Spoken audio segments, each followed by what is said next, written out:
This podcast contains profanity and explicit material from the outset, which may not be suitable for children or sensitive adults. The views expressed are made in humour and are not designed to offend.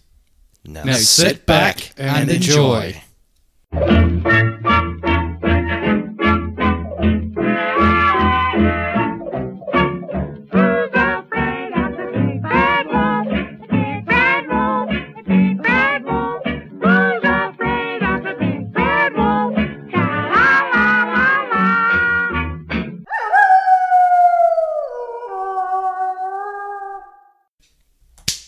Boys, I'm going to start this podcast with a joke. Oh, here we go. Go. Okay.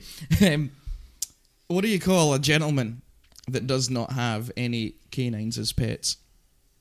What? Douglas. Oh my god. Why am I laughing? Yeah! Alright, welcome to episode 6 Of? the Three Little Pig Podcast.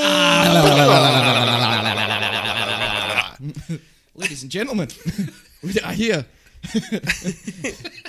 The waves are going through the roof. With Mexican waves. Woo! See? Yeah! All both our listeners fucking next to each other. Yeah. Gentlemen, how are you? I'm alright. Yeah, not too Oh, bad. fucking, do you need that lifeline number? Jesus. Well, just started. You know me, I'm always honest. Yeah. But yeah, actually, yes. And I like that. If I'm having a good day, I'll tell you. Which I don't Just, remember. which I've never heard you say ever. I don't remember the last time I actually said it. Oh, well, this episode started well, and to be honest, boys, it's going to get worse because, because my topic is going to be pretty negative today. Yeah, not dark, negative. Both, like it's, I generally try to not pick topics like this, but it came to my knowledge recently, and I was blissfully unaware. Oh. So I thought, it would be a very Well, as thing to always, cover. I'm looking forward to being educated. Somewhat. No, well, I don't know anything about what you're Educated talking and about, so- depressed. Yeah. I don't get depressed. Kind of sad. Like it's just a bit sad as well. No, don't get sad either. That makes me a sad pounder. Just Every now and emotionally then, we all get flatline. sad. Just emotionally flatline. I think the only emotion I do feel is rage. That's cool. So that's the only one that sort of peaks every now and again. So the people in our two topics. Yeah. Well, what rage? Oh, well, at some stage, yes. Yeah. Yeah. And my guy, 100%. 100. 100. 100. And if you don't know, there's 100, and then there's 100. It's more than 100. Yeah, but less than 101. Yes. It's the same as 100, but better. Yeah. There was a time in high school where we tried to create a new number between 8 and 9. Didn't work out very well. Come on. It was called Rumple, and it That doesn't make any sense. yes, it does. It's between 8 and 9. So, like, 8 is still 8, 9 is still 9, but Rumple's in the middle, and everything has to move up 1 to Rump, because Rumple's in place. It took us about 2 hours to try and work it out. In the end, we just didn't. What's... don't even... No. No, it's not, because I might be able to answer some questions. How did you come up with the name? We were just dicking around. We were in high school. Just Okay, mucking so around. the name has no... The name is immaterial, but it was just a number between 8 and 9, I think. Yeah, it was 8 and... I'm sure it was 8 and 9. Why wouldn't you call it, like, Iron or Nate? Like... Because that's just equivalence of 8 and 9. We wanted this to be completely different. You're throwing logic into the... Yeah, see? Sorry. See, back in, if you've got questions on how it would work and the way that numbers work, it's easy. Just everything's just moved up 1. But it's still the same value, if that makes sense. I've got a fucking headache. I'm not good at I can't wait till we do episode Rumple. It's going to be so good. Yes, done. But see, it's not 8.5. It's And it's Rumple. not 9. And it's not 9. It's Okay. I kind of like it, like a Twilight episode. And kind of. we should do something, like, completely different. Done. To, like, just break form, break format, don't do the segments. Or Music just, episode where we just sing the whole time. Musical. Yes! Yes! A musical episode! That would be amazing! And that was a lovely can of Bullet Bourbon. The least heartburny bourbon in Australia. I can't. Yeah. It's It's the nicest of all premixes and the least heartburny. Least heartburny. And yet, I did not know that it was actually a bourbon. I thought like that was it, like this. Yeah. The bullet bourbon. Yeah, didn't realize. Yeah. I don't think I've ever tried it post mix from the bottle. Oh, and I'm gonna get some. It's only like $45 a bottle. yeah, 45. It's like equivalent of other spirits we drink anyway. So You'll have to Get some. forgive my burps. They're quite Chinesey. did you have Chinese food? Yeah, I had Oh, Chinese nice. food. So what did you have from the Chinese for your Chinese meal? I had special fried rice, satay chicken. No, beef. Satay, satay beef. beef, Sweet sour pork. Yep. And sweet chili chicken. Nice. I think that was it. A few spring rolls. Yeah, you have Yeah. to. Yeah. You have to. Yeah. It's a gimme. Yeah. Tasty. It was alright. It was a new one on Uber Eats. Nice. So, nice. Thought we'd give it a crack. Yeah. Yeah. Yeah. We don't.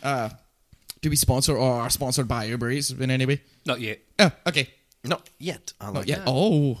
You know what we should do? Right. Right. Once we get the merch made up and we get the bumper stickers, etc., we run around and just, like, every time I order Uber Eats, I'll ninja out the garage and slap a sticker on the back. So you're going to have one car with about 14 stickers on the back of it. Hey, I get a variety of Uber Eats drivers. So if there's Chinese smelling burps, that was you. Yeah, sorry about that. That's okay. So, As long as it smells nice. it should do. Yeah. Probably mixed, Dave's with a bit of the wild turkey. So also, we're also sponsored, not sponsored by Wild Turkey. It's the it's not the least heartburny. I don't think it's... wild turkey, I think, probably the most heartburny. Oh yeah, I would not like one. Anyway, I don't think it's so much as sponsored as... Probably produced is more... Because the alcohol produces the content Do you know what? for the show. That's Yeah. yeah, Yeah. that's right. Yeah. An epiphany. An epiphany. I've never met the guy, but yeah, I would have thought it would be more of a girl's name. epiphany. Epiphany. Epiphany Stevenson, come back here now. Epiphany, your Uber Eats is here. But no, you're right. It does. It sounds like a name, possibly a lady's name. Epiphany. Epiphany. Dog's Epiphany. name. You don't want to say. Nah. You don't want to say I've had an epiphany. Wow. Badum. Boom. But yeah, we were hit with some heartbreaking news this week, boys. Metallica has been cancelled. We all have some choice words Yeah. on the topic. For the sake of not being sued, we wish the band well. Nah, I got some choice words for Yeah. James. Yeah. Yeah. James, do you want more of this? Yeah. Give me fuel! Yeah. Yeah. You want to go to rehab? Yeah. Nah, seriously, wishing Yeah. well, and Yeah. I mean, No, it's a hard time, especially like the stage they're at now, like because they're all guys now, and yeah, man, they're all above their 50s, aren't they? Yeah. At least, Late 50s. at least. yeah, I don't think I don't. Oh, what's what's his the name? I don't think bassist? Mike. John Yeah, I don't think Tru- Trujillo's Trujillo? Rob Trujillo. Yeah, that's the one. I don't think he's Nah. of that caliber, but like that's like for the whole he's obviously had issues his whole life with it, and Yeah. it's a shame in one sense that the gig's been cancelled, but if it means they continue on, then It's only been postponed, so yeah. I don't know if I can. I'll be honest, I don't know if I can be asked rebooking. It's all right because Like- it was me that did it, so No, I know, but I'll do it. Like it was mostly for Slipknot for me. Yeah, Slipknot. Woo. yeah, weird. But yeah. It was because it was like because we all different days off to get and other stuff. Yeah. However, for our listeners in place, we're going to have an absolute blinder of a day out. Is that Yeah. still on? Yeah, we just need Yeah. to get Good plan. cracking on the organisation. I think I'm keen for it. I'm definitely. I mean, I'm off. I've got the day same. and the day after off. I've so got 4 days Yeah, off, Dave? I think, or something. Yeah, I'm off both days. the Thursday and the Friday. So yeah, let's. I mean, let's organise a night. Let's. I mean, it doesn't have to be us three. We get more. Iceman's keen to do. Sweet. I think we should do a lunch thing. And my thought is, and I think I've told you guys already, we should have a Viking day. Yeah. We go out, like even get like the horns with the hats with the horns and shit, and Just be appropriate fucking- some culture. Just be dickheads. We're going to go axe throwing. Yeah, oh yeah, We're gonna go there's an axe throwing throwing. thing we can do. And then we got to find like a ye old tavern. But it'll be Oktoberfest anyway, so there'll be like beery things, like Steins. big, just big beers and that. Well, most beers is big for me because I'm like little, but you know, even regular size beers. Yeah. This A this regular can of- sized this- bear? This can of Bulla Bourbon is enormous, yeah, and we won't be able to get any Bruce Willis spritzers either. Oh, no.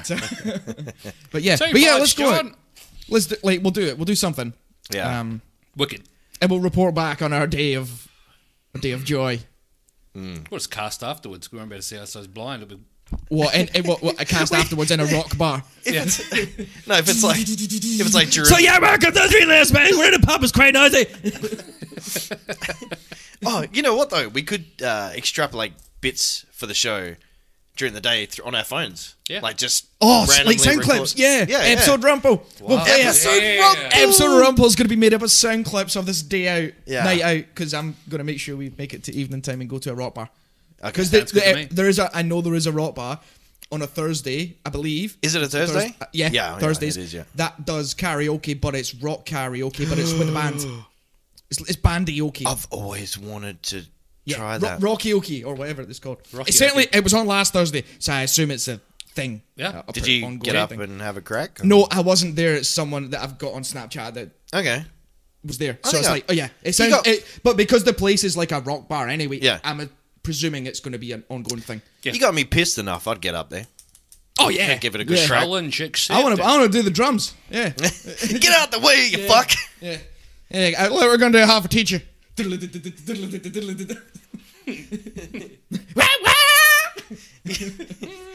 Just starts playing like Lamb of God. Yeah. Takes a leaf out of like Chris Adler's book. Yeah. Right here. Yeah. Yeah. Do some. Yeah. Yeah. Oh dear. Right. Dave. Oh. I was going to say, we'll go to Bandioke. You Yeah. get in the drums. Yeah. I'll get in the guitar. Yeah. We'll play Metallica Which one? because it's the night that Yes. Metallica was going to come and play. Yes, You can sing it. Yes, yeah. We will request them To let play. us. Yeah. Right. Yeah. Yeah. Or like Dave said, just kick him out and you guys can start. Yeah. playing. Yeah. Yeah. It has to. yeah. It has to happen. Yeah. Yeah. Done. Dude, Yeah. I don't. Yeah. I don't know if I would know. I know Metallica songs. No, it's karaoke, so there's words. Yeah. We got this. Done. Because the point is, you go up and sing with Yeah. the band. That's Yeah. what it is. Yeah. Done. This is band. Nice. Yeah. We got this. Right. I hope it's on. I hope it's, yeah. I'll check. I'll check the Facebook and that. And if it's on, we're on. Right. Master. Master. All Master. I hear, see it's left there. But like, I'll just go up and like be real shit on the drums to begin with. Just boom, boom, and then I go right. I get to go. Or just do your darkness. It blew in me. See.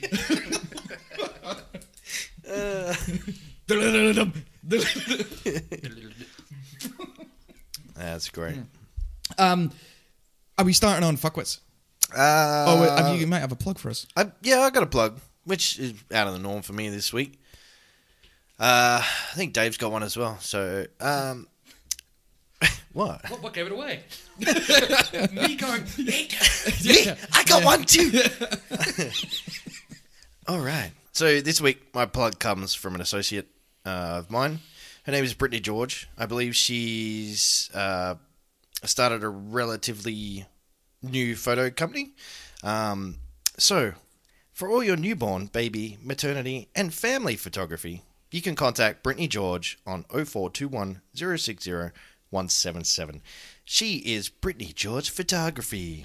So, give me a jingle. Give me a jingle. You can find Brittany George Photography on social media. She's on Smile! Brittany George Photography is available on Facebook or Instagram at Brittany George Photography, Brittany George Photography, Brittany George Photography, or you can contact her on email at brittanygeorgephotography@hotmail.com, or alternatively, go to the website www.brittanygeorge.com.au. That's it one more time. I missed it. That's Brittany George Photography. Yeah. All right. This is a big fucking... No, but seriously, support local businesses. Support up and support up and coming artists such as ourselves. Absolutely. Such as ourselves. Wait, are we artists? Yeah. Yeah, why Kind not? of, yeah. Thing is, the next time people are getting their photos taken, they can elect to have us on in the back, like the play the podcast in the background. Yeah. Right, you're gonna hear some funny things, so just carry on. Whoa, what the fuck happened there? A drop of guts. Oh, it sounded like glass. What's up there? The tube. Ah, shit. Oh, you pulled a me. Yeah. What you got for us, Dave? I have another podcast plug from the United States. So, the Time of Death podcast. It is Taylor and Douglas. Oh, hang on. Wait, you know how I always say the combined name of the artist? got Oh, it. yeah. Tugless. Tuggles. Nice. I like it. Tuggles. Nice. Okay, every week they dive into another topic related to the capital punishment in the United States and around the world. Join them as they explore, rant, and call out the criminal justice system and the most controversial form of punishment in the modern day. Controversial. Like they're challenging things. Wow. Sounds interesting. So they've done stuff on the electric chair, lethal gas, medieval executions, which was mint. Oh, nice. Yeah, that's the kind of shit we're in. Like, not like doing it, but like learning about it. Learn about the Judas Cradle. It's Oh! Yeah. up on the inside, Yeah. split you in half. Oh. Ew. Why couldn't they just kill people regularly, like back in those days? Like they were on a lot of like heroin and stuff back in medieval times, weren't they? Yeah, they're all You know. lot of cray opium. in the worst. Yeah, like opium. Like if you had a cold, you just went to the doctor and he gave you some opium. It depends. I like to think that people were less inhibited. I think inhibitions were less back then. Everyone's all like, ooh, you can't do that, and ooh, let's wrap people in cotton wool. Let's go back to splitting people in half. Like, Okay. gives a fuck? Yeah. I think it's also the executions allowed people to play out things that were going on in their head. Oh, like Hostel, the Yeah. movie. Yeah, so it was more of the fact of they could watch, because it used to be public executions where like you had to like queue for hours and hours and hours. It was like to get 3 in. shillings to get in. Yeah, it was a big thing. They had markets running around watching some guy get fucking strung up, or in this case, fucking Judas cradled. Yeah. So, once again, it is Douglas, or Taylor Douglas from the Time of Death podcast. So check them out and give them a like and share on all the normal bits and pieces. They're all over it. So, yeah. Time of death. Time of Shout Death. out, Nice. Time of And Day. I've only just clicked what the name means. That's nice. Yeah, it's good. That's It's cute. good. All right, Jay, I believe you have our first fuckwit of the week. I do. And it's fuckwits of the week again. Because, right, bank machines, ATMs, yeah? Yeah. Right. So, he's laughing already. Sorry. Do you know what it is? No, it's just that, no, I probably can't. Oh, no, I'm not saying bank machines are fuckwits. Bank machines are good guys. There was like a thing running around at work the other week, and someone's like, hey, if I said ATM to you, what do you think it means? And my first response was, as you would, trout. Yeah. what you would think it would be. Yeah. Automatic teller machine. Yeah. Yeah. Yeah.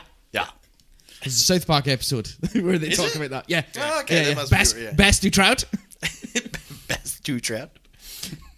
Anyway, bank machines, they give you money when you're drunk. Yeah. It's Yes. good, right? However, sometimes when you go to the bank or at certain like bank machine locations, there's like 2 machines right next to each other. Yes. Now, this is up for debate and discussion. Mm-hmm. When you got 2 machines and they're working, and there's 2 people at them, Yes. you obviously you want to be the next one to get to the machine to get money out. Yes. So, what is correct? 1 queue for both machines, or each machine has its own individual queue? 1 queue, 2 machines. Dave? It depends. If you've walked into an already scenario where there's already 2 queues, 1 queue, 1 machine, is it 1 per machine? Yep. Or alternatively, if it's single file and to split off to both machines, You get, so bad. It'll be a You stick to what's there. yeah. Okay. Well, this fuckwit. I went into a bank. It was in Scotland, actually. Went to the bank to get money out because it was raining outside and I wasn't standing in the rain. And walked up, 2 machines in the bank, and 2 people at them. Oh, great. I'll stand in the middle of them To make it very obvious to the next person that whoever's free first, I will be going to there next. Yeah. Nah. Person walks in, out the rain, walks, and just like I was talking, I turned around, and just as that person walked away, they walked in right round the outside and went right into the fucking machine. Fucker. Absolute fuckwit. It's kind of your own fault for being distracted. No, it was clearly obvious that I was in the middle. I'm just kidding. I'm always on your I was side. the only one there as well. So I'm like, always on but your side. even as the only person there, like I would still presume that person is going to be next. Yeah. No, this fuckwit walked right around, right up to the machine, and obviously to my like annoyance, the next machine, the person was like, well, I was going to put money in once, so it takes their transaction takes longer. Like that's fine, but that should have been me there. Yeah. So for that person, you know who you are because I made it vocal, I made it known. You're And a fuckwit. this cast gets quite around your hometown. Yeah, it does. It Yeah, gets around there. yeah, It gets around. Yeah. I hope this person hears. Yeah, if any... People yeah, where if I'm anyone from, knows who he is... who they are, who them is... them, they, Them, I. they, I, it's, Zai. Yeah. Nice. Punch him right in the fucking face. right in the lady penis. It was a lady. Oh, a lady. I thought, how rude. Just not follow Q etiquette. Controversial. It's Q etiquette. It's simple. Again, most of my weekly fuck lists are just Q etiquette things. They're just in different life scenarios. Just I think in the that car. spawned from me. Yeah. In Some the of restaurant. Some of my mates said, all you talk about is Q etiquette. Yeah. And now it's just, Yeah, it's a thing. Do these people not know we've been sanctioned by the government to enforce Q etiquette? Yeah, probably. Oh, the FBI are here again. And this podcast is sponsored to you by the FBI. This podcast is sponsored by Q etiquette. Should be an app that lets you You're know, next. that lets you know when you fucked up Yeah. in Q etiquette. Whoop, whoop, whoop, whoop. Warning. Warning. You are being a fuckwit. Jump the line, you prick. Yeah. What you got for us? All right, my fuckwit of the week. I actually meant to bring this up last episode, but for some reason I forgot. All right, so I got Uber Eats. Oh, you're talking Uber Eats seems to be a hot topic tonight. Yeah, Hot Uber Eats. topic. Anyway, Hot topic. I got Uber Eats McDonald's for breakfast with the family and shit. Yeah. And the local one near us Yep. always fuck shit up. They always get something wrong when you order it, or especially with Uber. More Uber so lately. Anyway, so we didn't get an entire muffin, I think it was a sausage and egg muffin. Right. So We didn't- it's quite an important part of the meal. Yeah. it was my breakfast. Oh, All right, so oh my God. they missed out on my muffin. So usually I just leave it. I'm like, whatever. But I had enough, so I rung them. Oh, what happened? Hell hath rained down upon Macca's. Now, first of all, the manager, a lady, answered, didn't say her name, which is to me is, you answer the phone, hello, this is McDonald's, Tiffany speaking, or whatever her name was. Well, some places don't. Like, sometimes it's just a general query that doesn't require names. I get it. Being a manager of an establishment, I'd answer with my name. Anyway, so that was my first gripe. So I proceeded to tell her what was wrong, and I gave her the receipt number and all that sort of stuff. Now, my second gripe is that she doesn't put me on hold. So I hear her talking to the staff, right, about who packed the bag, right? So she's like, hey, so-and-so, did you pack this bag? Did you put the muffin in there? And I can hear the other staff member go, oh, yeah, I'm pretty sure I did. Right? That's how it went. Well, he's on the fucking phone complaining, the dick. Yeah. So she comes back on the phone, all right, and I think she doesn't know that I just heard the conversation that happened. So, yeah, not putting me on hold, second gripe. Oh, no, that's just a schoolboy error. Yeah. Rookie. So she comes back, and she goes, all right, look, so what I can do for you is write your name in the book, and then you can come down and pick up a free muffin. And I'm like, and this is where I lost my shit. Because, no, I was diplomatic, and I was nice enough. I didn't yell or swear until later. Until then. But I said, look, I hate to be a pain, but why would I want to come down and pick it up? I just ordered Uber Eats. Like, that's the whole point of me not coming down there. Can you send it out? Oh, no, we don't do that. And then she said, What'd she say? I said something like, I whinged a bit more about that's not what I wanted and you guys get stuff all the wrong all the time sort of thing. And then she says to me, I'm quoting here from what I can remember, so I'm paraphrasing, but it's going to be close. Anyway, she goes, look, like that's the first, she goes, oh no. She goes, look, I spoke to my staff and they told me that they packed it. And then this, it just gets worse. So this is what I responded with. I said, so what? You're calling me a liar? I said, you think I would fucking ring up on a Sunday morning and whinge about one muffin that's missing, like it's like $3 something? You think I've got the time to waste talking to you about this? But like, and I went on a tangent. And this is why the government is. but like, where has the old retail thing of the customer's always right gone? She basically fucking inferred that I was a liar over a fucking $3.50 muffin. It pissed me right off. And for that reason, she is a fuckwit. Hey. Do you feel better you got it out? Because I would feel better if I got that out. I was going to say, because we ordered Uber Eats that morning too, and we got a free sausage and muffin. The guy this was in the car. Do you want this? Wait, what would you do if your Uber Eats driver like came with a completely different meal from a different area? Like he's obviously so you've ordered like Domino's. Oh wait, no, something right. So you've ordered food from a completely different place. Yeah. And he goes, "Oh, this was in my car and it's like a Big Mac. Would you take it?" If my food wasn't there, yeah. No, but if he gave you your food plus like, oh, this fell out the last person's bag, would you take it? No. It was like it was an opened like No. Would you like this Big Mac? I got me the Big Mac in the back of my car. I've removed the sauce with my tongue. And added my own.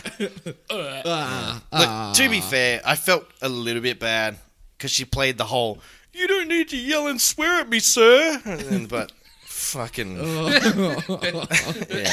I don't need to take this abuse. But like, I wonder how many people they have for like just trying shit like that just to get... Because there will be people that do that kind of stuff. Like, there would be. And get free stuff. There would be. You know? I just don't like being called a liar. Fair bloody enough, man. Inferred. She didn't call me a liar, but she inferred I was a liar. I'm going to start Uber Eats and like McMuffins to your house. Just like 3 in the morning, the guy's banging on the door. I just hope she doesn't listen to the cast because it was a pretty memorable conversation. I'll never listen to that podcast again. My one is, the Hanson's stars barely hurt in horror crash. Oh no! Yeah. Really? Yeah. Oh, all of them? They bopped in front of a car. Bop. Bop, I think my car crashed. Boom. Oh, he's got a broken collarbone, 3 broken ribs, and a partridge and a cracked scapula. A cracked what? Scapula. What's that? Chest. Oh, like kind of collarbone-y. Collarbone. Yeah. Yesterday used to have a real nice car. Wait. We crashed, it's not very nice anymore. Isn't your scapula your shoulder blade? Oh, up there, yeah. Oh, yeah. And that's I just sang a fucking really funny song, you don't even listen. Oh, sorry. Let me sing it again. No, you're not getting it. Listen back. All right. My one's going to keep it pretty low-key because, as we said earlier, our topics are a bit dark, a bit heavy. So, but either way, I'm going to shout them out. From over east, a group of teenagers decide to be excessively cruel towards a rabbit, and it turns out there's a loophole where they're going to get away with it. Apparently, they may not get charged for assaulting the rabbit or hitting the rabbit. Oh, really? Yeah.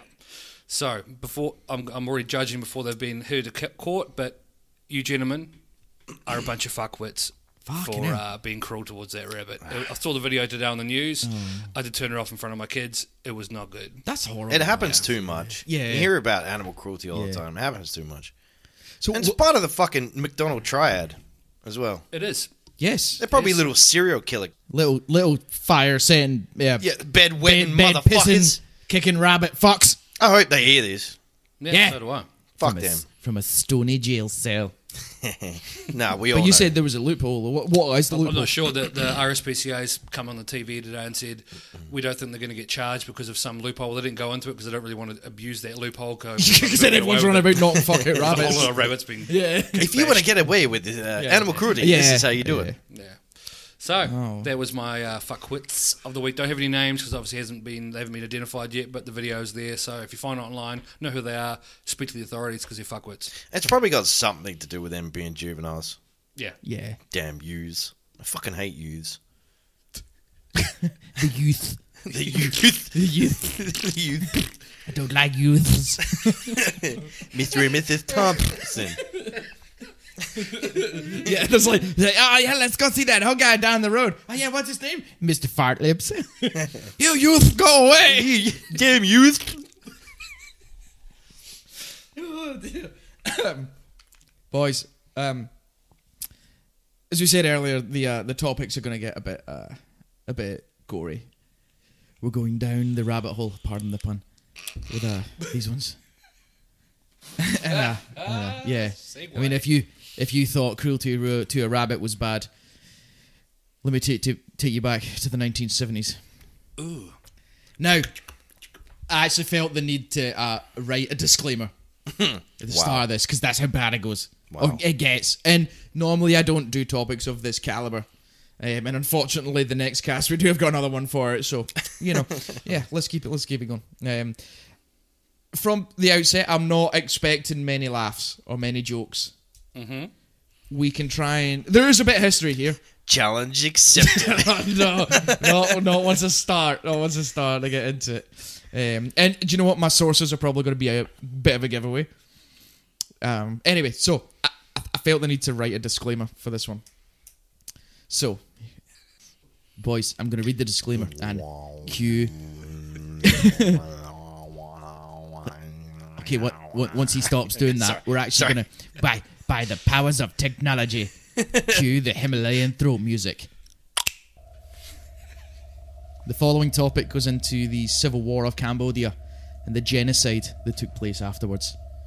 It is meant to be an informative topic, and in no way is this to be taken as offensive or a joke towards any of the victims or the families and friends that have been affected by this in any way back then and today. Its content is somewhat historical, but very graphic, so those of a lesser disposition, you might not want to keep listening. Oh wait, no, does that not mean like that you go to the toilet a lot? Or like something, I don't know. Yeah, anyway. Lower people? Stop fucking up the disclaimer! Lower people? I don't know. No, that's shorter people. That's like my people. My peoples. my peeps. The hit people. We are the hit people. Sorry. But yeah, we'll keep that bit in, but its content is somewhat historical and very graphic, so those of a lesser disposition may not want to keep listening. I further like to apologise in advance for my pronunciation of people and places, which may not be correct. You can barely speak English anyway. Yeah, that's true. It's not racist at all. Okay, so my sources, as always, are Wikipedia, which is a good source of possible fake information, endgenocide.com, and also an article that's been produced by the BBC. The Cambodian Civil War. It was a civil war in Cambodia. Fought between the forces of the Communist Party of Kampuchea, which are also known as the Khmer Rouge. They were supported by North Vietnam and the Viet Cong. Now, this was against the government forces of the Kingdom of Cambodia, and after October 1970, known as the Khmer Republic, which had succeeded the kingdom. Now, both were supported by the United States and South Vietnam. The struggle was complicated by the influence and actions of the allies of the two warring sides. North Vietnamese People's Army of Vietnam, known as PAVN. Pavan. Yeah, Pavan. Their involvement was designed to protect its base areas and sanctuaries in eastern Cambodia, without which the prosecution of its military effort in South Vietnam would have been more difficult. The presence was at first tolerated by Prince Sihanouk. I don't know. He was the Cambodian head of state. But domestic resistance combined with China and North Vietnam continuing to provide aid to the anti-government Khmer Rouge, alarmed Sihanouk and caused them to go to Moscow to request the Soviets rein in the behaviour of North Vietnam. Oh, so the Ruskies going to go and... Yeah, so he was like, oh, he went to the Russians. Yeah, he went to Mad Vlad and his mob and said, "Going to Giza dig out." It's probably the only joke we're going to be able to make out of this, to be honest. The deposition of Sihanouk by the Cambodian National Assembly in March 1970 followed wide-scale protests in the capital against the presence of the PAVN troops in the country. Now, this put a pro-American government in power, which was later declared as the Khmer Republic. They demanded that the PAVN leave Cambodia. The PAVN refused, and at the request of the Khmer Rouge, they promptly invaded Cambodia in force. So between March and June 1970, the North Vietnamese captured most of the northeastern third of their country in engagements with the Cambodian army. The North Vietnamese turned over some of their conquests and provided other assistance to the Khmer Rouge, thus empowering what at the time was only a small guerrilla movement. The Cambodian government hastened to expand its army to combat the North Vietnamese and the growing power of the Khmer Rouge. So the US was motivated by the desire to buy time for its withdrawal from Southeast Asia to protect its ally in South Vietnam and to prevent the spread of communism to Cambodia. So American and both South and North Vietnamese forces directly participated at one time or another in the fighting. So the US assisted the central government with the massive US aerial bombing campaigns and direct material and financial aid, while the North Vietnamese kept soldiers on the land that they'd previously occupied and occasionally engaged the Khmer Republic army in ground combat. After 5 years of savage fighting, the Republican government was defeated, and on the 17th of April 1975, the victorious Khmer Rouge proclaimed the establishment of the Democratic Kampuchea. The war caused a refugee crisis in Cambodia, with 2 million people, so more than 25% of the population, displaced from rural areas into the cities, especially Phnom Penh, which grew from about 600,000 in 1970 to an estimated population of nearly 2 million by 1975. Whoa. Yeah, quite a lot, quite quick. Yeah. Children were widely used during and after the war, often being persuaded or forced to commit atrocities. The Cambodian government estimated that more than 20% of the property in the country had been destroyed during the war, and in total, an estimated 275 to 310,000 people were killed as a result of the war. Jesus. The conflict was part of the Second Indochina War, which ran between 1955 and 1975. This also consumed the neighbouring kingdom of Laos, South Vietnam, and North Vietnam individually, referred to as the Laotian Civil War and the Vietnam War, respectively. The Cambodian Civil War led to the Cambodian Genocide, which is one of the bloodiest in history, which is what the main of this topic is. Was all about, yeah. There's just a little bit of history for you. Holy shit. But there's a couple of things that took place first that Chris might want to go into in the coming weeks. A couple of military operations. Ooh. Operation Menu and Operation Freedom Deal. Yeah. Freedom is free. So, although the US had been aware of the PAVN Viet Cong sanctuaries in Cambodia since 1966, President Johnson, so Lyndon B. Johnson, if you know your American president, had chosen not to attack them due to possible international repercussions, and his belief that Sihanouk could be convinced to alter his policies. Johnson, however, did authorise the reconnaissance teams of highly classified Military Assistance Command and the Vietnam Studies and Observations Group, SOG. So I guess that might be the kind of like secret spy forces. SOG. SOG. So he's authorised them to enter Cambodia and gather intelligence on base areas in 1967. However, the election of Richard Nixon in 1968 and the introduction of his policies of gradual US withdrawal from South Vietnam and the Vietnamization of conflict there changed everything. On the 18th of March 1969, on secret orders from Nixon and Henry Kissinger, the US Air Force carried out the bombing of Base Area 353 in the Fish Hoek region opposite South Vietnam's Tay Ninh province. 59 B-52 Stratofortress bombers. 59. 59 of the fuckers. That seems a bit excessive. This strike was the first in a series of attacks on sanctuaries that lasted until May 1970.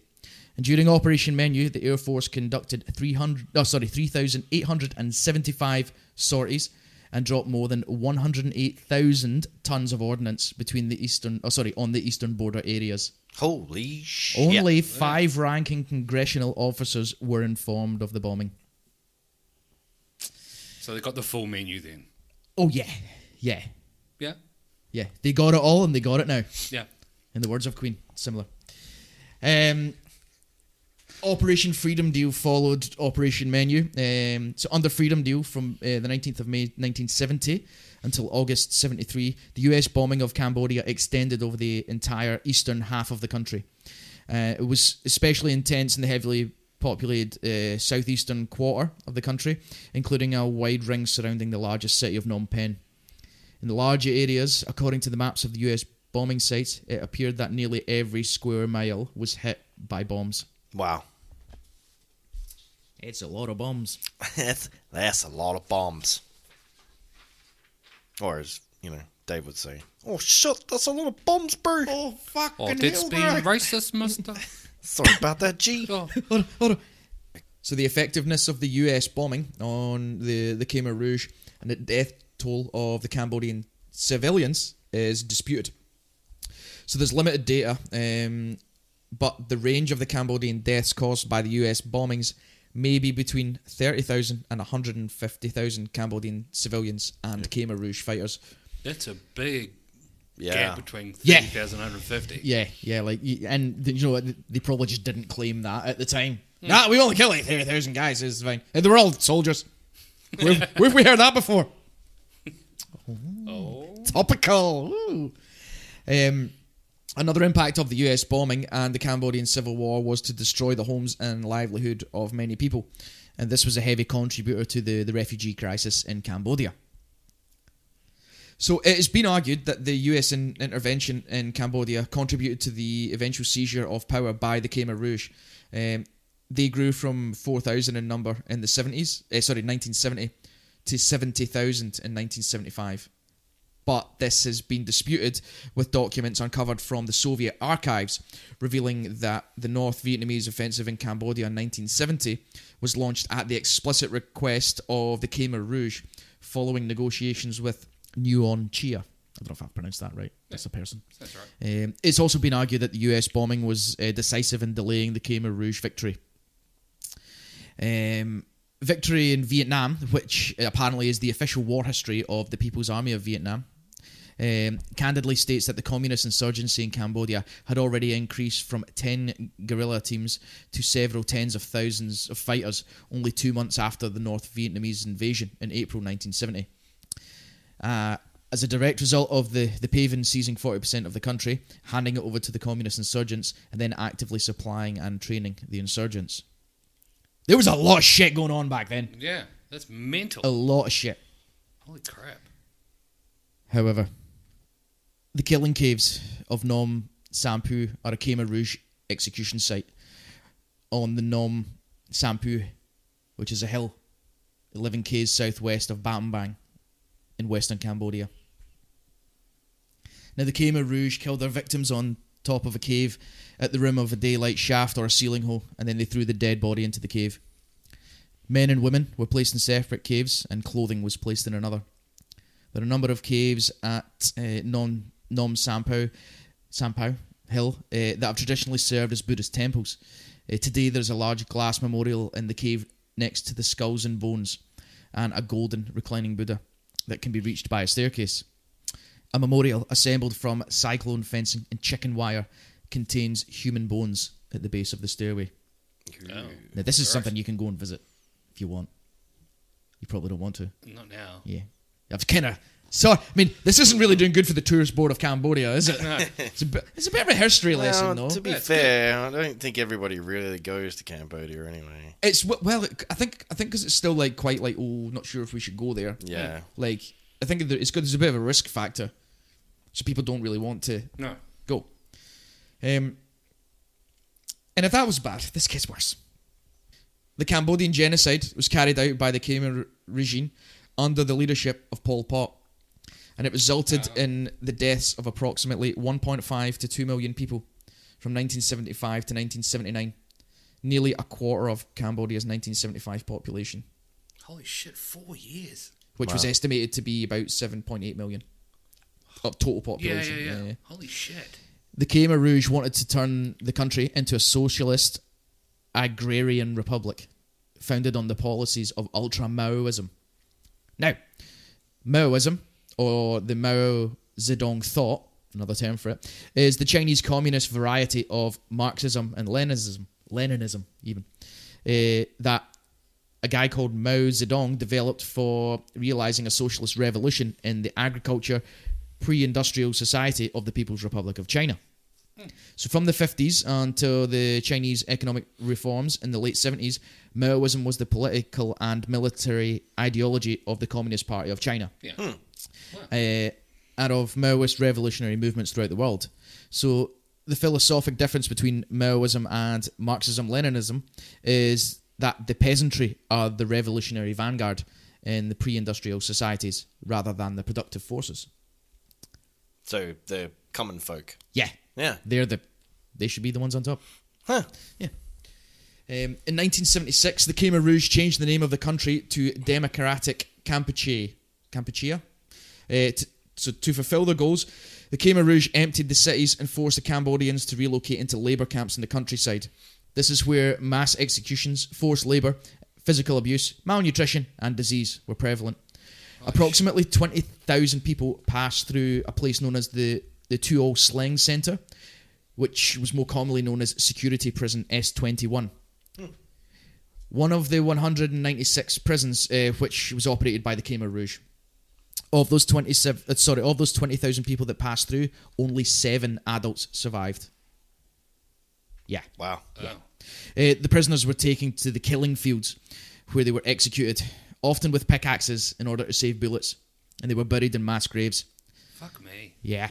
The abduction and indoctrination of children was widespread, and many were persuaded or forced to commit atrocities. Jeebus. So the genocide triggered a second outflow of refugees, many of whom escaped to neighbouring Vietnam and to a lesser extent made their way to Thailand. The Vietnamese invasion of Cambodia ended the genocide by defeating the Khmer Rouge in 1979. So the Khmer Rouge regime was extremely brutal. The regime generally singled out doctors, teachers, monks, journalists, the rich, artists, anyone with an education, anyone with ethnic or religious minorities as well. They also executed people who could no longer work or make the journey to camps. Those perceived to be in opposition to the party, whether or not this was true, as well as their families, were deemed undesirable, and so they could not be chased down for revenge. Unlike in any other genocides or conflicts, no one was immune from being branded an enemy of the state. Even if one was considered to be on the right side, that could change the next day, and many Khmer Rouge members were also killed during the purges. Wow. Children and babies were not exempt for their cruelty. It was often noted, and I quote, "To stop the weeds, you must also pull up their roots." Anyone affiliated with Lon Nol's regime or military was also immediately killed. Yeah. No evidence was needed in order to send one to prison, and people often fabricated their confessions of various crimes with the belief that this would end their torment. In reality, they were more often than not executed once they gave up a list of names of new people to arrest. Holy shit. So you're talking like, do you know another doctor? No. Yeah.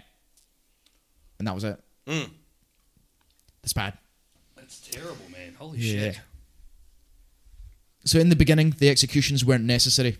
Starvation served as an effective tool to dispose of undesirable populations. But as more and more people were sent to prison, the Khmer Rouge moved over to a system of killing fields, establishing hundreds all over Cambodia. As the genocide progressed, survival was determined by one's ability to do work on the collective farms. This means that many of Cambodia's elderly, handicapped, ill, and children became targets due to their inability to undertake harsh manual labour. Money, free markets, schools, private property, foreign styles of clothing, religious practice, and other aspects of traditional Khmer culture were completely abolished, and buildings such as schools, pagodas, and government properties were turned into prisons. Those were turned into stables, camps, and granaries. Family relationships were also heavily criticised, and the Khmer Rouge insisted that everyone considered a term they called Anka, which translates to the organisation, which refers to the top level of the regime, as their mother and father. So child soldiers were a tool of the Khmer Rouge. They were easy to control. They would follow orders without hesitation, to the point where many were forced to shoot their own parents. Jesus Christ. Yeah. The Khmer Rouge regime was also well known for having practiced torture and medical experiments. People were imprisoned and tortured only because they were suspected of being against the regime, or because other prisoners provided their names in the torture. Together with them, their whole families, including children and babies, ended up in prisons and were tortured, and this was done because they feared that their relatives would seek revenge. A sentence stated by Pol Pot again reads that if you want to kill the grass, you have to kill the roots. Most of the prisoners didn't even know why they'd been imprisoned, and if they dared to ask the guards, they used to say that the Ankar, again the Heed folk, never makes mistakes, and there was certainly something illegal that they had done. There are many accounts of torture in both S21 records and the documents of the trial, which were told by a survivor in his book. Tortures were so atrocious and heinous that the prisoners tried in every way to commit suicide, even using spoons. Yeah. Their hands... Sorry. That's a worse way to try that. Yeah. Their hands were continuously tied behind their backs in order to prevent them from committing suicide or trying to escape. And when it was believed they could not provide further useful information, they were blindfolded and sent to the killing fields. Prisoners were killed at night with peasants' tools, such as scythes or nails with hammers. Fuck me. And their screams were covered with loudspeakers playing propaganda music of the Democratic Kampuchea. Motherfuckers. And also the noise of the generators. Now, further reading for me for this was pretty sobering, in that babies and children were also taken out to the killing fields, where they were executed. They weren't killed, they were executed. Fuck. The horrific way in which this has occurred, I'm not going to verbalise, however. This information is available online if you really want to delve deep. And I do not advise it. Deep dive. Yeah. However, we're bringing it to a lighter note. On the 2nd of January 2001, the Cambodian government established the Khmer Rouge Tribunal to try members of the Khmer Rouge leadership responsible for the Cambodian genocide. The trials began on the 17th of February 2009, and on the 7th of August 2014, Nguyen Chia and a person called Kiu Sampan were convicted and received life sentences for crimes against humanity during the genocide. This is in 2014. 2014. Nah, that's way too late for them motherfuckers. As of 2009, the Cambodian NGO Documentation Centre of Cambodia has mapped some 23,745 mass graves containing approximately 1.3 million suspected victims of execution. You say 23,745 mass graves. Fucking hell. Which contain approximately 1.3 million victims of execution. Holy shit. Direct execution is believed to account for roughly 60% of the death toll during the genocide, with other victims succumbing to starvation, exhaustion, or disease. And that, my friends, brings an end to this little trip into history. A very poignant piece of history that certainly doesn't have as much remembrance as other atrocities that have taken place in history. Nah. With less impact. But it's also a sobering reminder of what occurred only 44 years ago. Wow. Thank you for that, Jay. Bloody hell. Sorry, guys. Oh, no. Hang on, just... Oh, that's because I fired. Yeah. Okay. My boys. To bring it back down a smidgen, what do you call a fake noodle? I don't know. An impasta. Just to break the old death bit. Yeah. Fucking dad jokes anonymous. Yeah. Wow. My name's Dave. I like telling dad jokes. Yeah, sorry about that one, boys. Sorry to the listeners. You survived. Could probably start a group, Dad Jokes Anonymous. Yeah. Yeah. I'd join that. Yeah. And no one would know. Hi, my name's Chris. Hi, Chris. I'm a dad jokeaholic.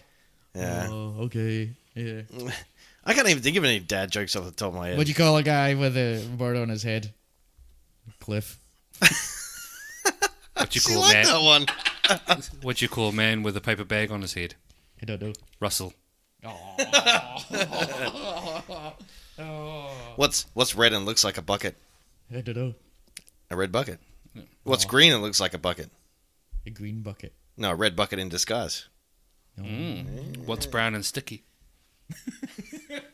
A stick. That's not what I was going to say. What'd you call a lady with one leg? What? Eileen.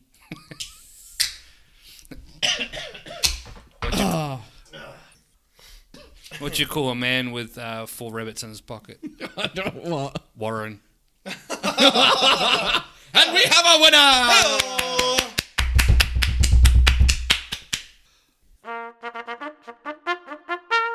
Record there. All right, gentlemen.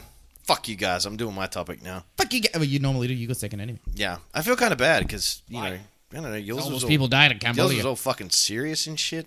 Yeah. Well, we need a bit something to light the mood. Yeah. All right, gentlemen. We are going to be disgusting. Disgusting? We are disgusting. We'll be disgusting. disgusting most of the night. We are going to be discussing, and this is a, you know how I roll. We're going to be talking about the PlayStation 5. Oh yeah! As always, my sources for this evening. Tom's Guide. You can find that at www.tomsguide.com. Cool. And Wikipedia. So now, lads, as I am sure you are aware, because you are gamers yourselves, Indeed. Yes. that the next generation console is just over a year away. And the PS5 rumors are starting to fly around all over the place. Whee! Sony has already confirmed that the next generation console is in development. Even the specification have been leaked. Yeah, specs. Yeah, specs. We all love specs. Yeah, we love specs. How fast is it going to be? How fast? This is pretty fast. All right. So, in an interview with Wired, Sony's Mark Cerny. That's kind of like... his last name sounds like Cerny. It could be Employ Kearney. him. It could be Kearney, but I'm going to go with Cerny. Cerny. Yeah, Cerny. He revealed several key specs for the next-gen console, which is yet to have an official name, but the development project has been called Prospero. Prospero. Prospero. Oh, wait. Prospero was... It's not the PlayStation Kevin then. Introducing the PlayStation Kevin! And it's just a PlayStation like...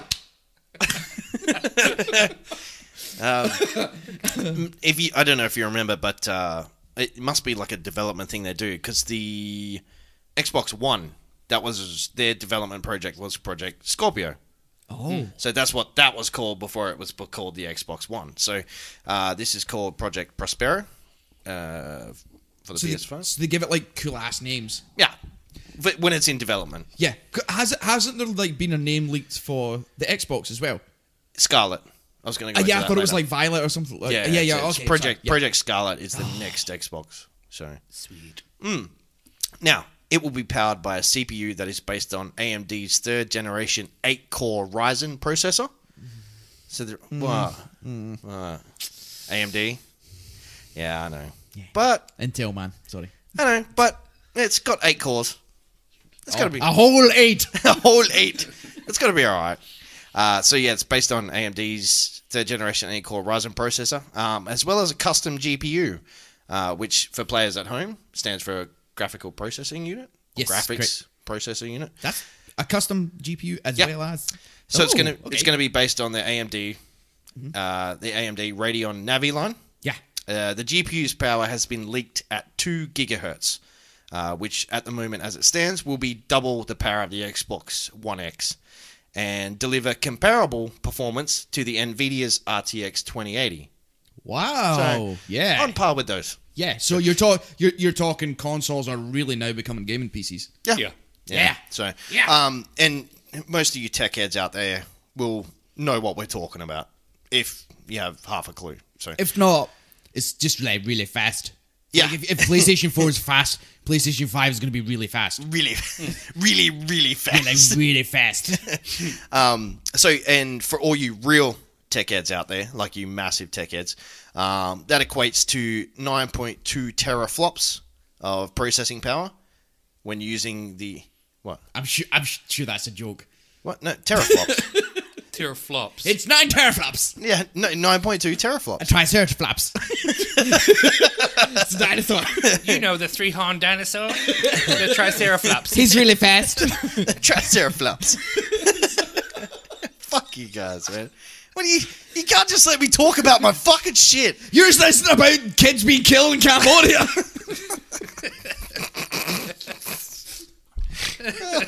I'm trying to make jokes to put the mood back up. 9.2 Cambodian flops. I got quite sad reading my topic, so I want to make it like. All right. It's basically. I'll explain what a flop is. I'll show you. Of this episode. Might just be more episode 6, the flop. Yeah. Oh, there you go. Yeah, nice. There's a title. Yeah. There's a title. Triceraflops. Triceraflops. Yeah. Anyway, my flop would be more like this. Question marks. Done. My flop would be more like. Same. Yeah. Snippies. So yeah. So for all you real tech heads out there, it equates to 9.2 teraflops of processing power when using the RDNA architecture. Mm-hmm. I'll explain what all this sort of means in a minute. Good. Clued up. Or roughly 14 teraflops on the GCN architecture. Now, I don't know what the architectures are specifically, but when they program graphics, they use obviously different programs for building the graphics, running them, etc., etc. And so what a flop is, it's a floating point operations per second. That's the abbreviation. A flop. It's a measure of computing performance. Basically, it's how many instructions per second the GPU can handle. So, and a teraflop or a tera is 10 to the power of 12.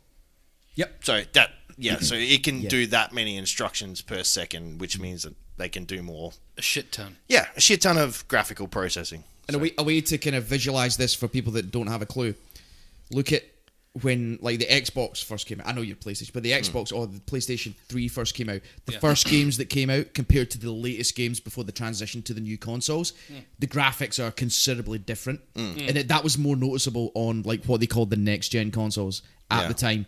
So like Xbox 360, the first games like when you went from like the first Assassin's Creed to the most recent one that's available on the Xbox 360, you'll notice a comparable difference because the program and the way they designed the games got better because they could utilize the power of the console more. Yeah. Albeit it would like using more flops. Yeah. We use all the flaps. Use all the flaps. Yeah, we're gonna make a game and use all the flaps. And use all the flaps.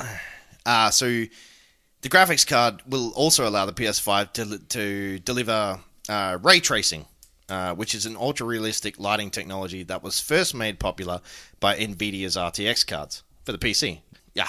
So for people who don't know what ray tracing is, it's a rendering technique that creates a graphical image based on virtual light and how the lighting source would interact with virtual objects along an image plane.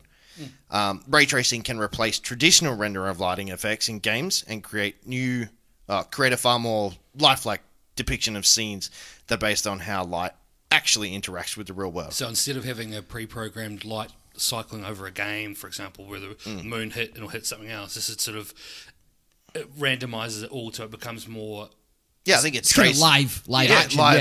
More organic as opposed to computer. Yeah, like a couple of the first games where you had 2 light options, off and on. Like, that was it. Yeah. You know? Reflections off. Yeah, reflections on. Yeah. So, but now they're talking about like to giving you a basic example of it. If there was a cutscene, you would now see like refractions of light in the characters' eyeballs and shit like it's getting real. Yeah. Wicked. So the system's CPU will allow for even better 3D audio, which is self-explanatory. Yeah. I mean, they've got 3D audio now, but apparently it's going to be better. Yeah. The power of the PS5 will also allow for 8K resolution, which is currently capped at 4. Yep. So it's going to double that. Yep. And here's where it gets good, in my opinion. So, for the first time ever, I think it's the first time ever. You guys might know, might not know. The console will be getting an SSD or a solid-state drive. Yes, now, that's cool. For those who don't know, this basically means that certain operations or tasks can be preloaded. So normally these types of things have to be loaded off the hard drive or the disk.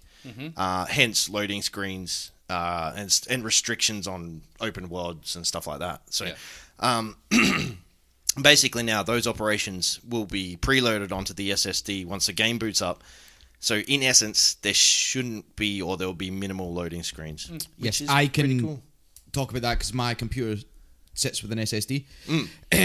There's a very noticeable difference gaming from like when the game's drawn off an SSD to when it's drawn off a moving hard disk. So a current hard disk PS4 is a spinning disk. There's actually a disk inside it spins. SSD solid state drive. It's very quick. Instant, yeah. However, the gaming community, they're starting to move to M2 cards, like large data M2 cards, which are even quicker than SSDs.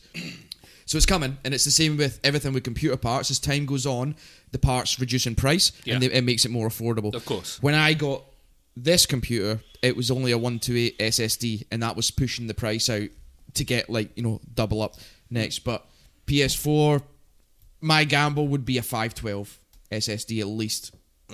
That's PS4, PS5, the new one. That would be my gamble as to what they're probably going to aim for to get in there. Yeah. So yeah, I mean it's so quick. It's ridiculously quick, especially to game off. I would install a game from Steam. I changed my Steam directory to the SSD just to play with it, just to see what is how quick it is. Oh my god, I'm in! That's how quick it is. But I had to draw them off my SSD because I've just got my operating system on that.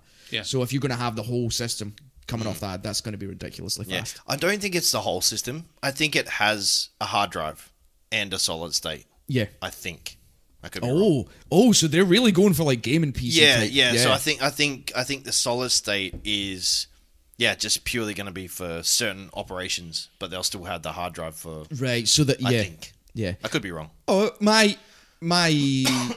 conservative gamble would be a 512 SSD and a 2 terabyte hard drive. Yeah. So let's see how it goes. If I'm right, that's pretty cool. Yeah, it's pretty and cool. You can buy me a beer. Yeah.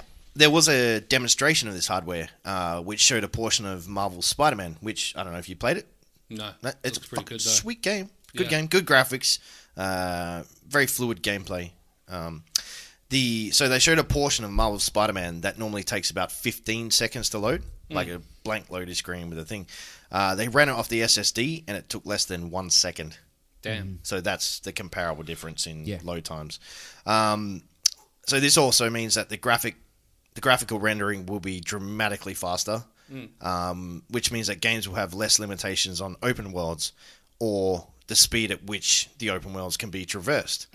So, like with, again, Marvel's Spider-Man, they were saying they had to limit the speed you could swing through the city at because the city needs to render before you go into that. But now with this new SSD, that's going to be non-existent. Oh, shit. So you could essentially move as fast as you wanted, sort of. There are still limitations, but On that as well, though, when you're talking about rendering, it depends how a game's coded and the game's designed.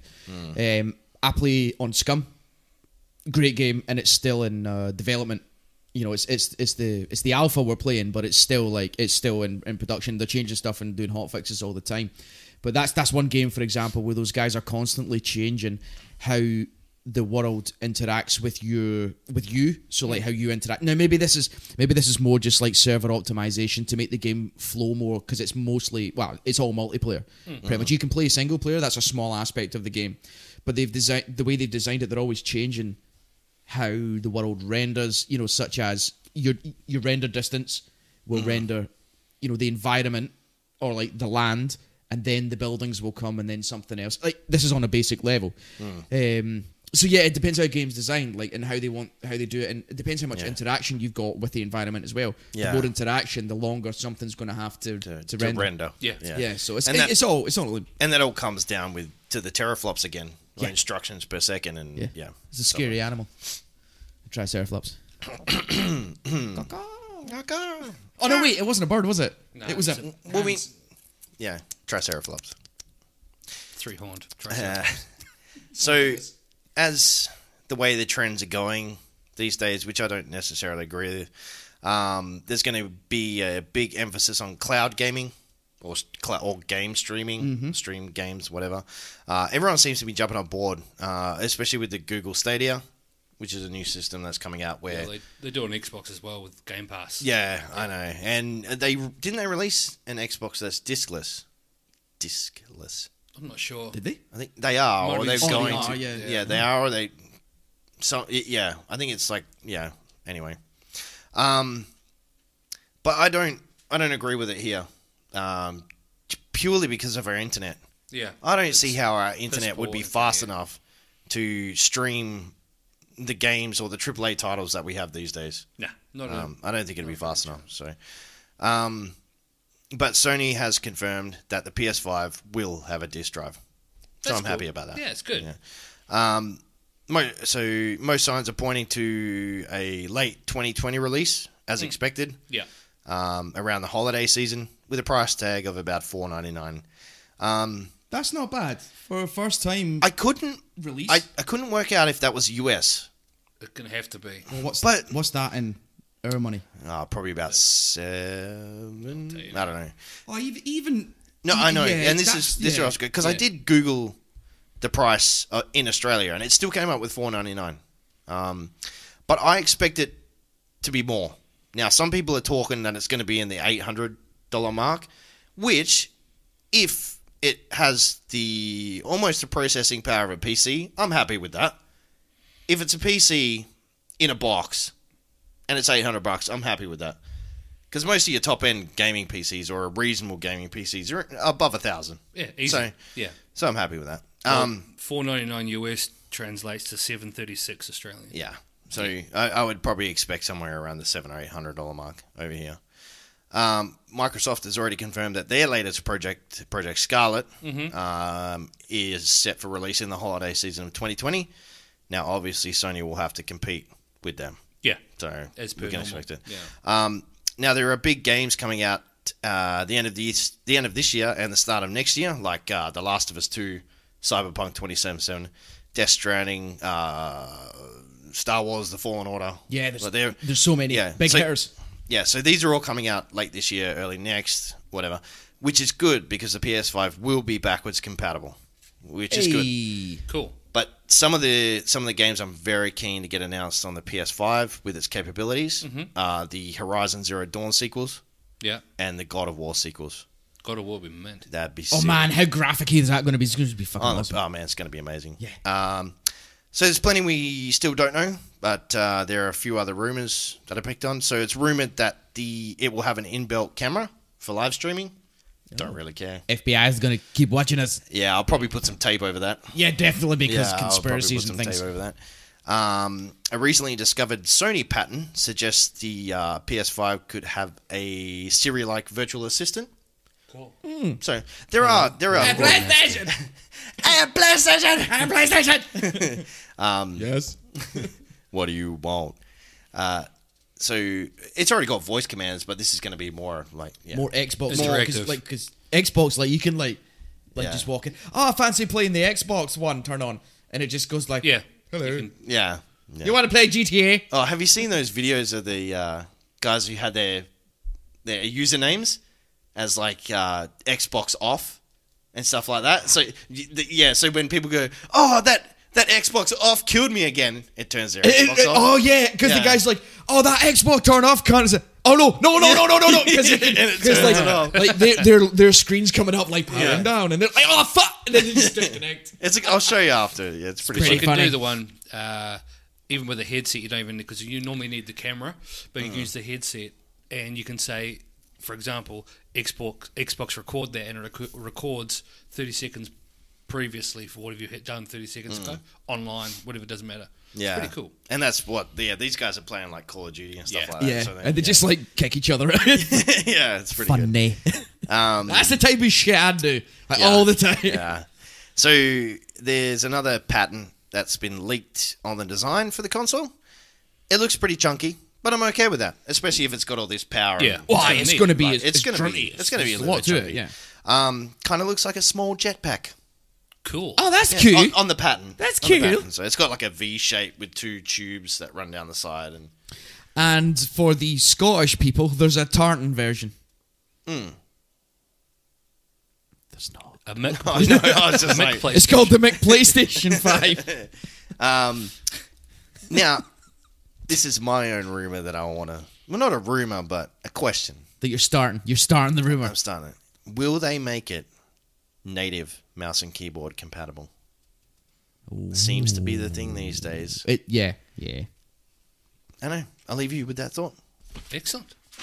Thank you very much, Chris. Well, We've had Well, ladies and gentlemen, I am going to bring the tone of the conversation down once more. What's more, Jerry? Once more, Jerry, friend of the boys. this one's for Jerry.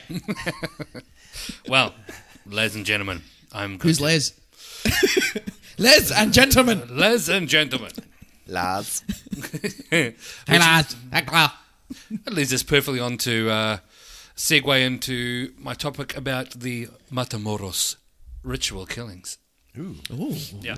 These occurred in 1989, and the one victim we do know about is a Mark Kilroy. Oh, well, that's an unfortunate last name. He never killed Roy. Indeed. For him. He didn't kill Roy, though. No. So, Mark was a university student studying medicine at a university in Texas. And he and his 4 friends took a car ride from their respective universities in Texas to the town of Brownsville, Texas. Brownsville is on the USA-Mexico border. And the closest town in Mexico is Matamoros, which at the time had a major draw card that the drinking age was only 16. Ooh. Oh, cool. Yeah. That's like I think France is like 14. Yeah. Like it's certain European countries. Well, I went to because it's obviously October at the moment, so I went to a German website for a beer I was looking at. Oh, yeah. And it told me, please confirm whether you are 16 years of age or not entering this website. And normally when it's an adult website, they tell you it's 18. So Yeah. Yeah. Cool. Fair enough. I was buying piss when I was 14 anyway, so... yeah. Probably on account of the beard. Yeah, it's probably because you look like an old man. Yeah. Yeah.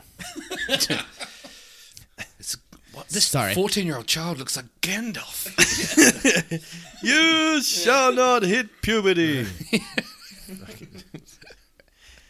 So, Mark and his friends head to Brownsville for a night of drinking. They park their vehicle on the USI. Got me to USA. The United States of Infection. I'm literally first paragraph. He's got like 8 pages of this shit. Okay. So Mark and his friends head to Brownsville for a night of drinking. They park their vehicle on the USA side of the border, walk through the customs and into Mexico and onto Matamoros. The group enjoyed themselves and consumed the recommended dosage before heading back home to their car and hotel for the night. Oh. Just before they reached the bridge near the border, Mark decided he needed to pee. So he stepped off the road. He's like, sorry, boys. I gotta take a piss. Yeah, pretty fucking much. I go piss. So he stepped off the road and onto some nearby bushes while the rest of the group walked on. The group crossed the border into the US and they reached their hotel, and Mark was nowhere to be found. Dun, dun, ding. Wait up, guys. I'm still taking a piss. Obviously, this... They woke up the next morning and Mark wasn't there still. And this obviously drew a lot of That's concern. a long piss. Yeah, that's a long piss. You drank a lot of water. Drink a lot of water. And they reported it to the local Brownsville police. 48 hours later, they reported it, as normally people would have returned after a big weekend out. I fucking hate you guys. This drew a lot of attention to the public, as well as a reward for his return. $15,000 within a couple of days of him. Really? Yeah. That's quick. He must have been well liked. Yeah. That's quick to get a reward going. Yeah. And Jesus. the case was also featured on America's Most Wanted. But how could he be wanted? Missing. Is he America's most missing? Yeah. like he's not most wanted. Wow. Or was he? Oh, okay. Brownsville police would normally work very closely with the Mexican federal police, but once Kilroy went missing, they closed their ranks. Brownsville police would additionally run drug enforcement operations together, and shortly after Kilroy went missing, the lead detective from Brownsville police got a call from the Mexican comandante, which is like an inspector with the police, saying that they'd found Mark. Brownsville police drove to Matamoros, where they met up with the Mexican federales at an isolated hut. There they found a male called, I'm going to butcher this, but Serafin Hernandez, who was known to them as a drug dealer. When asked whether he knew Mark, Serafin said yes. He told police he had kidnapped Mark and took him to the hut. Hernandez told police that he had been feeding Mark before he was killed. Police asked Serafin where his body was. And Hernandez replied, "Which one?" Ooh. What? See. He chopped him up with a machete. We got like 3 marks. Well, Hernandez told police that Mark had been there and pointed to a tin and tar paper shack on the property. Now, I want to read this from my source, which was a Rolling Stone article from 1989. Whoa, Rolling Stone covered this. Yeah. Fucking hell. So it was They written wanted by the 15 grand, clearly. it was written by Guy Garcia, called "Believers: Occult Murders in Mexico." So this is from a 1989 article from Guy Garcia in the Rolling Stone, and it says, and I quote, "But the federales were unprepared for what happened next. In what had become a routine procedure, they showed a photograph to Kilroy on the ranch to the ranch caretaker, which was Seraphin, and asked if he had seen the missing American. Yes, Kilroy had been there. The caretaker had told them, pointing to a corral and a tar paper shack on the rise about 400 metres away. As the lawmen approached the corral, they were engulfed by a sickening stench of decaying flesh. Oh, no. Yeah. Buried in several shallow graves in the immediate area were the remains of 12 males. 12 males. 12 males. 12 people. 12 people. Fuck. Including the mutilated body of Mark Kilroy.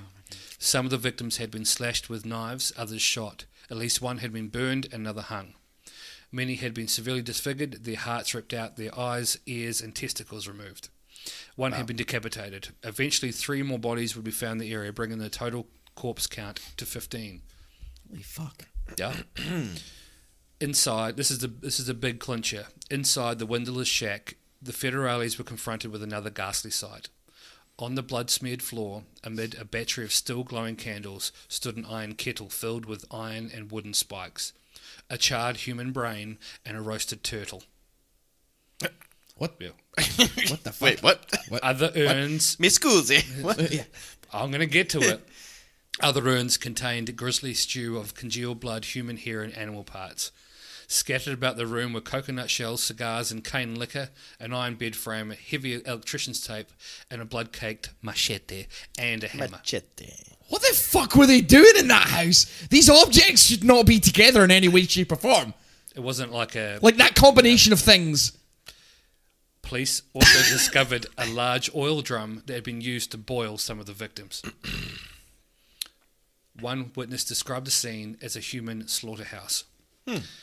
One of the first Americans to arrive at the site was Lieutenant George Cavito of the Cameron County Sheriff's Department, whose jurisdiction included Brownsville. And he said, and I quote, "I've been on the force 15 years and there are no words to describe what I saw there." So, this is laying the picture for it. Now, That's just the picture. yeah. So, Cambodia sounds like a great laugh compared to what happened here. what happened is these gentlemen were a bunch of drug dealers. These drug dealers started practicing a thing called Palo Mayorba. And Palo Mayorba is the evil twin of Santeria. Do you know what Santeria is? Vaguely. It's an old ship. it's an old wooden ship. It's an old ruined bit. It's like a voodoo or Haitian African Congo type religion. Like a Mexican equivalent sort of thing. No, so it's been brought across. So Palo Mayorba is described as Santeria's evil twin. Palo Mayorba priest is called a palero, who uses an iron or clay pot to complete rituals. The use of animal sacrifices is commonplace. Yep. Yeah. When the police spoke to Serafin, the caretaker, and said who had killed these people, they had said his name was El Padrino, which in Mexican is the Godfather. His name is, excuse me, I'm going to butcher the hell out of this. Al Pacino. Yeah, it's Al Pacino. was Al Al Pacino. Pacino was conducting human sacrifices in Mexico at the time. Al Pacino, not again. Get Al Pacino's agent on the phone. The Godfather, or El Padrino, was Adolfo de Jesus Constanzo. Well done. Oh, Nice. well done. Nice. Yeah, Yeah, do you like nice. that? Yep. And he had fled the scene before whilst police were there. I'm not surprised. Yeah. So what they did is they couldn't find him. So the way they drew him out was they set fire to his shack and the iron pot. Now the iron pot with Palo Mayorba is very, very sacred. They took a film crew out there and they filmed them burning it. And within 2 days, they had his location. Oh, so it's like propaganda. Yeah. Well, just to get this one guy though. Yeah. Yeah. So we found his location within 2 days. It's like if someone took my PlayStation. Exactly right. Yeah, So, I'd find him Like pretty quick. Like he wouldn't just go on his PC or laptop and just like change his PlayStation password and log it out and do it the way No, you can I'd fix find it. No, him. he would go I'd and find find them. him. Yeah. Or I'd Yeah. let him find me, and then they'd feel their wrath. But they know where you are because they took your PlayStation from your house. I was trying to make it. Sorry. Quit ruining shit. Sorry. Stop being realistic, Rick. So it wasn't only just the caretaker, and it wasn't only just El Padrino, the Godfather. There was a number of other followers that felt this. They believed that they were bulletproof. They believed that they were invisible. They could turn themselves invisible, and they would not get caught. Watching, pretty much, watching the video of the actual the crime scene video, which is on a documentary I found on YouTube. Ooh. They can literally, they're talking, and it's the most open conversation about dead bodies I've ever heard. The guys are, yep, they're here, this is them here, they got hit with machetes. It's completely mental. So within 2 days, they had his location, and I don't know whether you've heard much about the Mexican police, but they don't do a lot of investigating. I'm pretty sure, yeah. Yep, so Constanzo had a partner in crime called the Witch. Her name, Yeah. She wasn't called like Sandra or anything No. like that. No. her real name's Sarah. But Oh, yeah, that was close. Yeah. Hey, Sarah the Witch. Sarah Aldrete, the godmother, or the Witch. She weighs the same as a duck. For all the Monty Python fans. Burn the witch! Burn her! Well, she turned me into a newt. I got better. Sorry. So basically, they were. She would assist El Padrino with all the rituals, as well as procuring people for the pot. With Palomaloba, the iron pot or clay pot is paramount to the rituals. For argument's sake, during animal sacrifice, if they wanted the pot to become stronger, they would add animal muscle to it. If they wanted it to be smarter, they'd add animal brains to it. If they wanted it to be younger, they would put young animals in the pot and cook it. These drug dealers believed that they'd taken their thing up to the next level and started using human sacrifice. Mark was, as I said to you before, was a medical student, and his brain was put into the pot, and that was his brain that was put into the pot. Yeah, so they're like, well, I mean, they probably didn't know he was a medical. Well, No, they might have extracted that information from him. Exactly right. Yeah, So okay. that's what they did. They would hunt out particular people for particular rituals. For example, I'm not going into too much detail, but they wanted youth in the pot, so they would hunt children to put into the pot. If they wanted muscles, obviously they used muscles to make the pot stronger. And further to that, when they found Mark's grave and his body, they found a coat hanger sticking out of the ground. And when they asked Seraphin, the caretaker, as to why there was a coat hanger hanging in the ground, it wasn't to hang clothes. They'd wound a wire around the spinal column of Mark and dragged it up, so when he finally decomposed, they could pull his spine out of the ground and turn it into a necklace. Well, that's not cool. No. And it said after about 2 days after burning the nanga, which is the iron pot, they found him in Mexico City. The Mexican federales went up and introduced themselves, and the investigation was cut pretty short when he was riddled with bullets. Yeah, sounds about right. Sounds about how the way you deal with things. A little bit of street justice, but Sarah Aldrete, or the Witch, the godmother, was charged with a number of the surviving followers for kidnapping and murder. I don't know what the results of their cases were, but they were charged with murder. I'm sure it was. Yeah, very I'm sure similar. death was punishment. Indeed. What about the caretaker? Yeah, he got charged. Yeah, okay. All of them got charged. Yeah. But they thought they were bulletproof, which is the weird thing. So I'll go for his full name again. It's Adolfo de Jesus Constanzo, and his followers believed that they were bulletproof, could turn invisible, and believed that they could never get caught as drug dealers with the use of black magic and human sacrifice. But the reality of the situation, the only magic trick they really had was being a bullet sponge. Hey. Opposite of what they thought would happen. Wow. And Yeah. do we know the numbers of the group, like how many people believed in this? So, like, don't have followers, but when they've gone looking for bodies after the dust cleared, I think it was a total. I actually have the total number right here. The total number of the bodies found was 23 bodies in Matamoros and 46 bodies in Mexico City. Fucking hell! So 69 bodies. That's a lot of people, and that's just not like regular killed people. Like, those people would have suffered. 100%. They were tortured. Yeah. Again, I have literally just glazed over the entire topic. There's a whole of other spin-off topics and talks about it with it. But obviously, if people are interested, I can deep dive into it later on. But I would like to know how big this cult was. Yeah. We should do a bit more cultists on this one. Yeah, I can do it next time. I'll dig into it next time. I want to try and dabble into the Palo Mayorba a wee bit. And yeah, that'd be cool. Which is black magic. And Mr. Kilroy just went for a piss. Didn't come back. They dragged him, kidnapped him in a van, and drove him out to Matamoros, where he was turned into human soup. So, moral of the story is, if your mate's going for a piss, have his back. Yeah. Or don't go to Mexico. Well, I'm thinking it's nice. A place and places. So, wow, that's... Yeah. Jesus. It's cray-cray in the worst way. Wow. And that, 1989? Yeah. 1989. He was found, I think it was 2 weeks later, after once all the dust settled and shit like that. Yeah. So, yeah, it's crazy. I mean, in theory, there's still people that believe and practice this. Yep.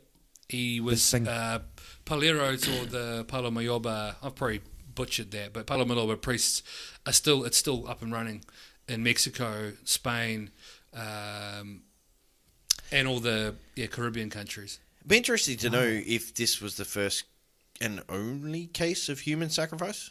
Because, I mean, they can still practice it because it's animals, usually. Yeah. I guess, depending on the country and the part of the country where it happened, for example, a rural part of a second or third world country, it's unlikely to be documented that it took place.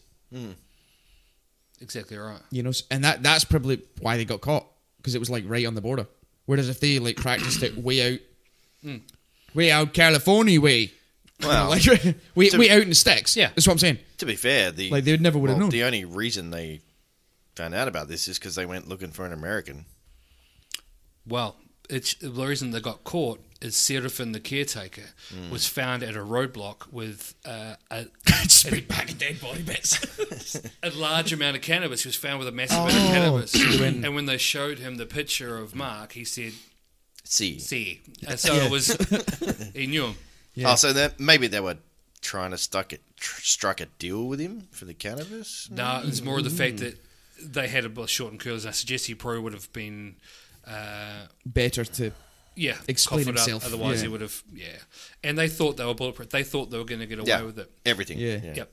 So those people that were alive and got caught, they probably faced the gun anyway, didn't they? Yeah, or some kind of public execution. Yeah, well, not public, but execution. I can find out for next time anyway and throw it up as a bit of an update.